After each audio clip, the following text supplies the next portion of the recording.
Restons à l'hémicycle. 2 projets de loi y ont été adoptés hier par les députés, notamment les membres de la Commission des affaires générales et institutionnelles. Ce sont les projets de loi portant organisation des collectivités territoriales et modification du code électoral. Ils ont été présentés par le ministre d'État, ministre de l'Intérieur et de la Sécurité, Ahmed Bakayoko. Les explications de Laurent Banga. La politique de décentralisation du gouvernement peut maintenant prendre forme. Les 2 projets de loi relatifs à l'organisation des collectivités territoriales et celui portant code électoral ont été adoptés par les députés membres de la Commission générale et institutionnelle. Selon le ministre Ahmed Bakayoko, le projet de loi sur l'organisation des collectivités territoriales est désormais en phase avec le cadre légal et institutionnel de la décentralisation, car il colle à la réalité du moment, c'est-à-dire la bonne gouvernance, un meilleur contrôle de l'action des collectivités territoriales et permettre à la Côte d'Ivoire d'aller à son rythme en matière de décentralisation. Ce projet de loi voté hier comprend 212 articles regroupés en 3 titres. Le premier titre est consacré aux dispositions communes à toutes les collectivités territoriales et affirme la personnalité morale et l'autonomie financière de celles-ci. Le titre 2 est relatif aux spécificités de chaque collectivité territoriale. S'agissant de la région, après avoir indiqué que les organes de celle-ci sont le Conseil régional, le bureau du Conseil régional, le président du Conseil régional et le comité économique et social régional, ce projet de loi notamment fixe le nombre des membres du Conseil régional qui varie de 25 au minimum à 60 au maximum selon l'importance démographique.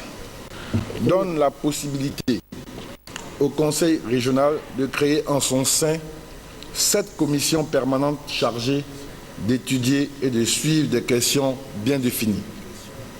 Précise que le bureau du Conseil régional se compose d'un vice-président qui est également président du dit Conseil et de vice-présidents classés dans l'ordre des nominations dont le nombre varie de 3 à 6 au maximum, suivant la taille de la population.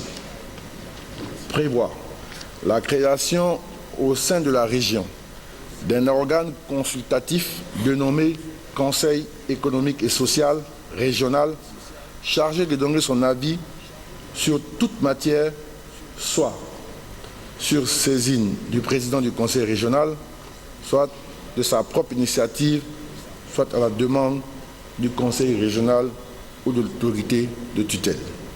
Que dit la loi par rapport à la commune?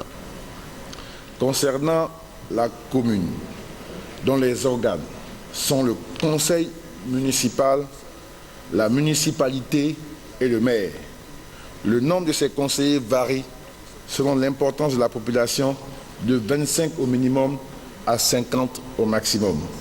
En outre, sur la même base de l'importance démographique, le nombre des membres de la municipalité est compris entre 3 et 7, y compris le maire.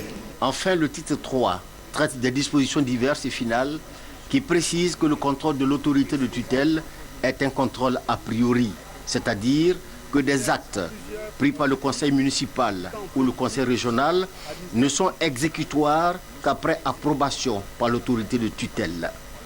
Le deuxième projet de loi, c'est celui relatif au code électoral.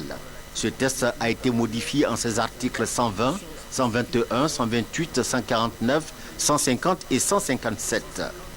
Tous ces articles visent à rallonger les délais jugés courts dans le cadre de l'organisation couplée des élections municipales et régionales et à organiser les recours dans la juridiction compétente en la matière, à savoir la chambre administrative de la Cour suprême.